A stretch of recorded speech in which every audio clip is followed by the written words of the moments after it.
right, welcome back to Whayle, here with Omar Garcia, downtown San Diego. Again, we got Shalimar Jackson, Joy Howard, and I'm Leon Aloya.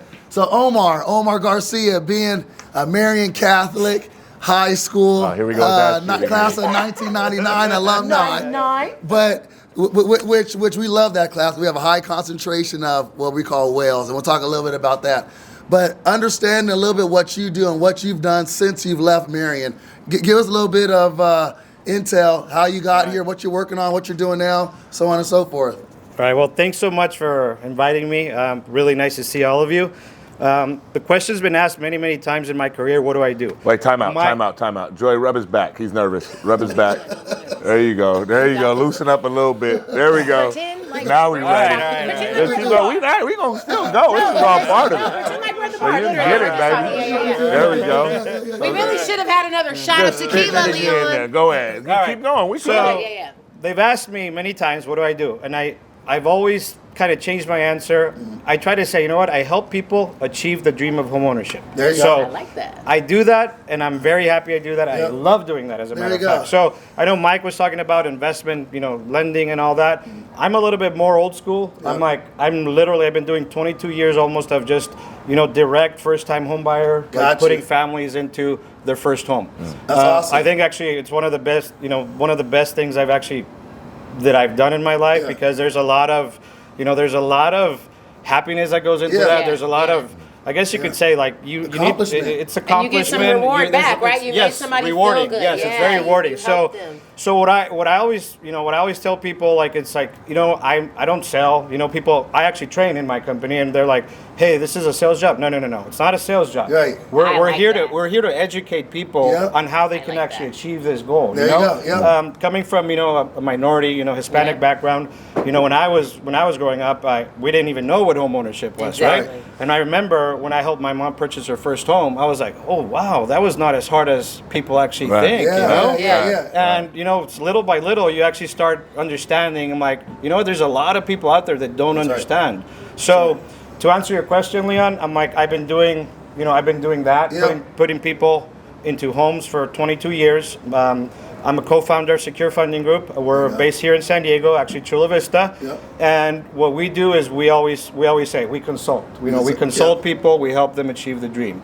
It's been a blessing, because I've actually been able to help. A lot of you talked about relationships earlier. Right. I actually love the fact that a lot of my clients I still know from 10, 15 years ago. I know their family, and it's one of those things where, like you said, Joe, it's like rewarding to be in the business, to have actually helped a lot of families, and now I'm actually even helping the kids, their kids. So that's, in a nutshell, that's what I do. Now, did you know, leaving Marian, that, hey, this is a kind of rewarding career that I wanted, or was it a matter of, well, I tried a few things, and then, I don't know, when you had your first transaction, that was rewarding? Well, I like this. It's funny, because I always knew that I wanted to do something big, I wanted to do something big. If you were to ask me, I know we all played at some kind of sport, and there's always that thing, like, all right, I know I can't do that professionally, right? But I want to live like the professionals, I want to have what they have, So very early on, I was working when we were in school. I was already working. I was busting tables actually right down the street somewhere here in the port, the marina. And I was like, you know what? I want what he has. I want what they have, But I never really thought of what the big picture looked like, One time I think somebody asked me, like, what do you want to do? I'm like, I want to work in Wall Street, New York, So that was actually one of my early kind of dreams. But like Mike said earlier, some of us do some schools, some higher education. Some of us do a lot more, and I was not that big on, like just going 4, 5, 6 years. I wanted fast. I wanted something fast. So I started working. Well, I remember one day there was like a person that I knew says, hey, there's this mortgage position open, and they pay a salary and they pay commission. I'm like, what? You serious? Salary and commission? I was like, holy moly, where do I sign, right? I'm like, what do you have to do? I'm like, you have to get on the phone and start making calls, and then just make sure that they want to work with you and offer some sort of service to them as far as, do they need a home loan? I'm like, all right, I can do that, right? And early on, I just, it's a pain in the butt to be dialing, they call it dialing for dollars, but, I started doing that. And then a year later, you know, the bosses take notice on me, and they said, hey, we have a position open in LA to be a manager. I'm like, a manager? I'm like, fuck, I'm 21 years old. I'll take Like, it. hey, yeah, where do I sign? Same thing, right?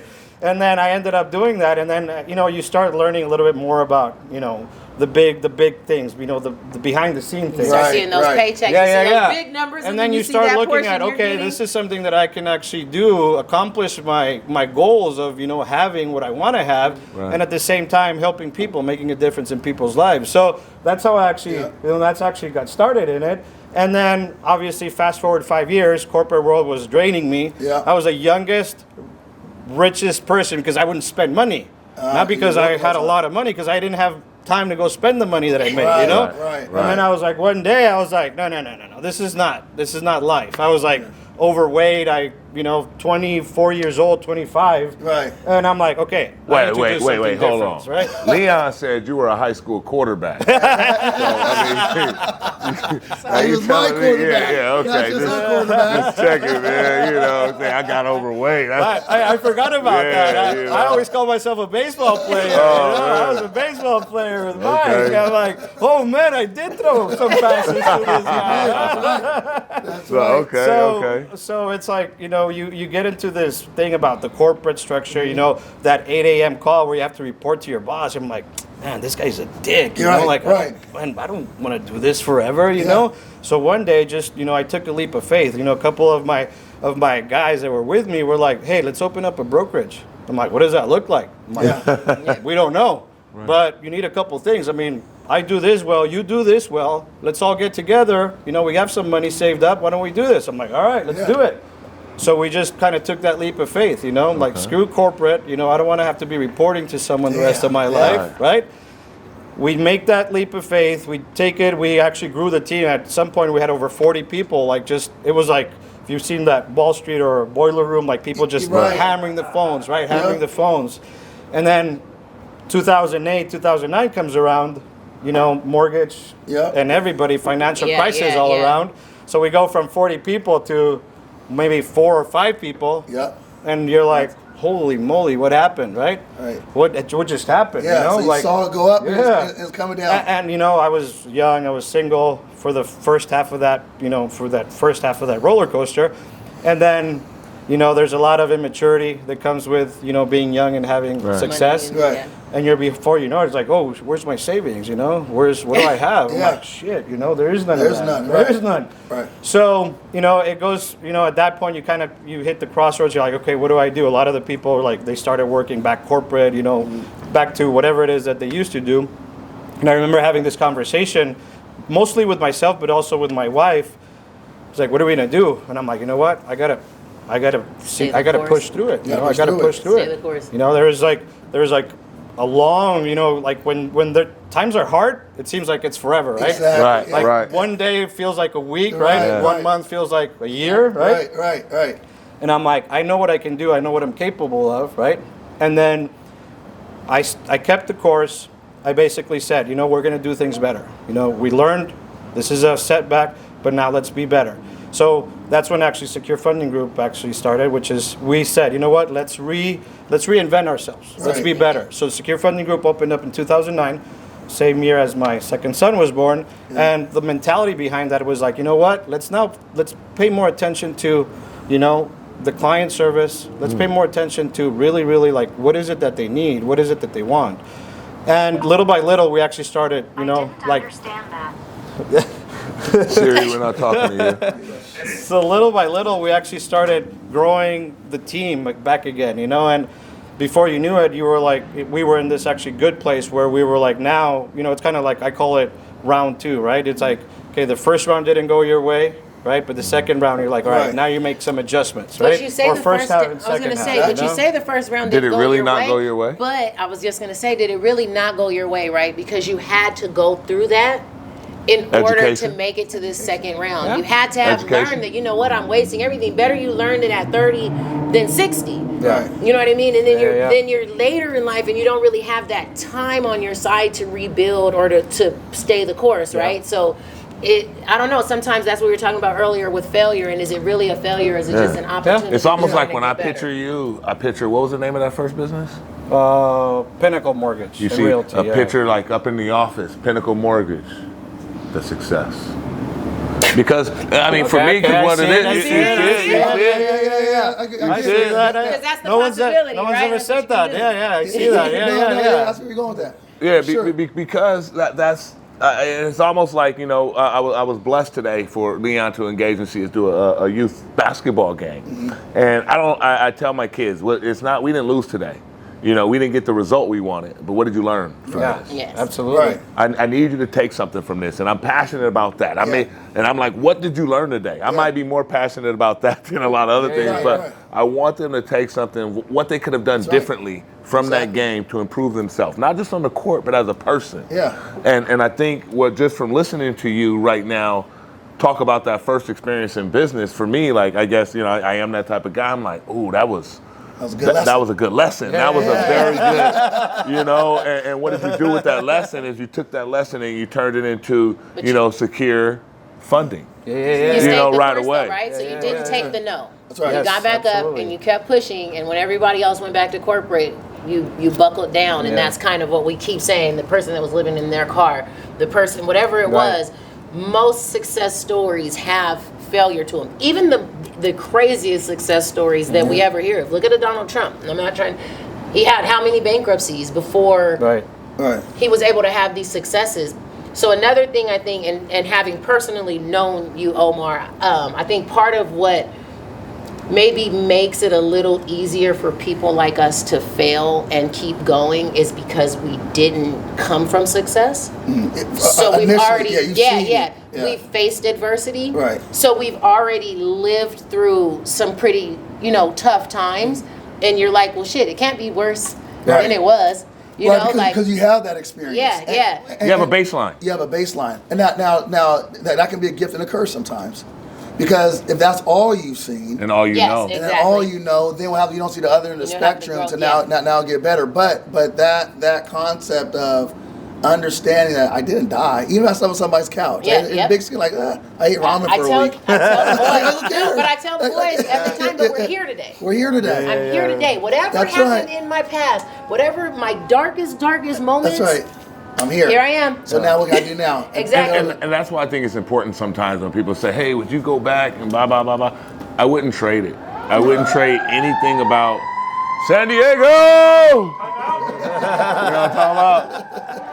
Yeah, that's it. Somebody's getting lit downtown. But that's the beauty of doing, you know, this outside and being in the beauty of San Diego, you know? But yeah, that shit throws It'll start happening more often. You know, then it'll be every 10 minutes. You know, but having the experience of basically having that company and moving on to this company is what I'm saying. That whole transition and that whole lifestyle transition and that whole educational transition and that whole relationships transition, that's the way I kind of look at the Whayle mentality, and I look at what we do as a group, as a collective, is that it's all about transitioning. And how do you look at your transition and perspective, and coaching on perspective, and coaching on, we can see it one way and that's fine and that's your choice, but allow us to show you a lot of different angles or a lot of different streets or a lot of different ways, so a lot of different data points, you know, and that's what's important. You know, it's we're not going to influence you to do anything, but we can put the data out there. Yeah, it's funny you say perspective, because that's actually one of my favorite words. You know, in today, you know, the way I do consultations today, I'm like, hey, I'm here to give you perspective from where I sit. Right? And that's clear. Yeah. If you can say it like that, that's clear. Okay. Like, I'm gonna put everything in front of you, and then if you ask me, I'll give you a recommendation. But more than anything, I'm gonna share what this road may lead to, or this road may lead to, and that to me is like perspective, right? Yeah, because perspective is your experience. And I think that a lot of people, even like, and I think that's one of the biggest success that I've actually learned, that people, especially when they're not homeowners, or they don't have, you know, a lot of wealth or money for that matter, I think people don't actually take the time to see them and treat them that way. And I think that's one of my biggest successes is like being able to share perspective. Whereas I could easily right now, 22 years in the business, having achieved the success that I have, I could just easily say, hey, you're a first-time home buyer, listen to what I have to say. And they would probably do it. And a lot of people do that, you know, and a lot of people do that. But there's like something gets missed. That didn't feel good. That just didn't feel good. You know, and that's what's important. Yeah, and so what I do, and you said that word, and it's like something I use all the time. Hey, my job is to offer you perspective. It's your guys to decide what's the best course of action. Exactly. And it's going to be different for everybody. Yeah, exactly. People have to make the best decision for themselves. So as we start to close out, because we are going to lose this beautiful San Diego sun, Omar Garcia, what advice do you give the young entrepreneur out there, no matter what they're going into, where they're coming from? What do you tell them? I want a two-part question to that, Joy, if you don't mind. And advice for their partners, their spouse. Okay, that's a good one. You didn't know we were talking about this earlier. We were actually talking about it. The first part from an entrepreneur perspective, and this is something I learned the hard way, is don't try to do too much. So what do I mean by that? Okay, I was going to ask that, maybe. Example, right? I'm good at XYZ. Yeah. Okay, you're going to open up a business, just do XYZ. Do XYZ. You know why? For too many years early on in my career, I try to wear too many hats. Yeah. You guys are all college educated. You guys are all college educated, so you know the opportunity cost of something, right? Yes. If you're doing that accounting, you're not doing this. Right. You're not doing that. And I actually today, when I actually have the when I actually meet people that are trying to get their own business, I'm like, hey, I'm going to give you one advice. I'm like, what is it that you do really well? You know, whether it's sales or whether you're a carpenter and do carpentry, whatever it is, right? Open your business and only do that. Hire someone to do the other part. Exactly. That will save you. That alone cost me about 6 years of my business. And it's growth, right? Because when you hire like that, now you can grow your business and expand because you're doing it all yourself, outsourcing. You can expand faster. So that's one thing. That's really one thing. Because honestly, for the first, my business partner and I, for the first like 4 or 5, maybe even 6 years, we were like, no, we cannot afford another, whatever it is, $30,000, $40,000 employee. And it's hard because you have to trust somebody, and you have to trust that they're going to get it done. We can do it. We can do it, right? We can do it. You do it. You might even do a little bit better. A little bit better. But no, because the cost and the time is not worth it. It's example. You guys played football, right? It's like you saying, "Oh, I'm going to coach part-time because I really know." No, then you're going to lose a little bit of what you do, right? It's the same concept. So that's one. Or I was an offensive lineman. I'm like, I need to play running back. In my heart, I'm a running back. Hey, this guy. Let me give a quick little story for our time. Then I want to hear the second part of his question. The guys at the time was like 350 pounds trying to pick up a football because he like running back got stuffed in the hole. And this guy should have been blocking in the front, but we'll get it right. Asked for the ball, and the running back gives it to him mid-play, and he runs for like 12 yards. So now he calls himself one of the highest rated average. Average 12 yards a carry. There you go. So scratch that. So now the second part. The second part for a partner. For the partner. Learn to listen to the everyday stuff that happens in the partner. No, what do you mean? Like your spouse, like some advice. Yeah. That's what he's saying. As a spouse, learn to understand what it is that's troubling within the business, right? Because a lot of spouses say like, "Oh, I don't know anything about the business." You have to learn. You have to know what's happening in the business. Okay. Because that's Joy. I think Joy, you talked about it. Because what happens is, imagine someone that doesn't know your business and doesn't know the struggles or even the success stories, right? Like you start growing apart. Okay. Every single day, come home, tell them what it is, explain it, so that they can kind of feel your pain and sharing your success story. And possibly helpful and give perspective. Hey, that's a gem. That's a gem. That is. You know, and that's something. Need it. I need it. Hey, we need it. That's a blessing. Because, and in the closing, I only say that because that's also, if you're swimming with the whales and you want to be a whale, whatever your complete is, that's your complete. And if it's a family, that's your complete. If it's single and you want to mingle, most people don't think that's your happiness complete. is alone. You know, at some point in time, you have somebody that you share those things with. I think regardless of whatever your complete is. Yeah, so whatever complete. No, and I'm not saying a spouse. I'm just saying most people. I'm just saying, regardless, it could be money. A lot of people love money. Some people only love their money. There's people who love people. There's some people who don't think about it until they get older. I'm just saying, a lot of people be like, "Oh, I'm old now. I need a partner." But I'm saying, as a lot of us Why that do you go on think through those? life. Okay, we can't go into that. We can't. Thank you for joining us today. Thank you so Get you next much. time. I'm just saying. That was 20 minutes?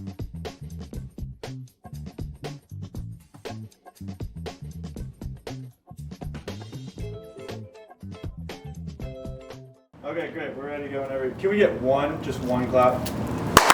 No, just one.